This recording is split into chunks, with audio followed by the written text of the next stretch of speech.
আসসালামু আলাইকুম প্রিয় বন্ধুরা, কেমন আছেন সবাই? আজকে আমি চট্টগ্রামের এমন একটি এলাকায় আছি যেখানে আপনি 10 মিনিটের ভিতরে 5টা গুরুত্বপূর্ণ জায়গায় ঘুরে আসতে পারবেন।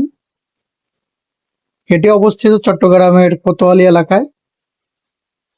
এই এলাকার প্রবেশের সর্বপ্রথমেই হচ্ছে চিটাগং ক্লাব, তারপরেই হচ্ছে রেডিসন ব্লু, তার পাশে অবস্থিত জিয়া স্মৃতি জাদুঘর এবং রেডিসন ব্লুর সামনে হচ্ছে অনেক পুরাতন স্টেডিয়াম।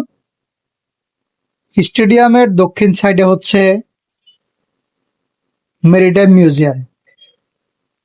তো এই যে ছোট জায়গাটির ভিতরে এতগুলো গুরুত্বপূর্ণ জায়গা, তো এই জায়গাটি আসলে কিন্তু চট্টগ্রামের থেকে অবশ্যই একটু আলাদা, পরিষ্কার পরিচ্ছন্ন এবং খুব এই এলাকাটা উন্নত, এটি সন্দেহ নাই কারো। তো এত কিছু সুন্দর জায়গা, এত ভালো ভালো স্পট দেখার পরেও আমার একটা বিষয় খারাপ লাগলো। সেটি হচ্ছে যে আমি যে রিক্সাওয়ালা মামার সাথে যাচ্ছি, এই রিক্সাওয়ালা মামার কিছু কথা শুনে আমার খুব খারাপ লাগলো। সে বলল তার বাবা ছোটবেলায় মারা গেছে, তার তারা 5 ভাই বোন, সেই সবার বড়।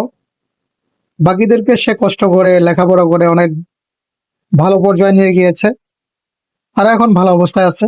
কিন্তু এই রিক্সাওয়ালা মামার এখন আর তারা কোনো খবর নিচ্ছে না।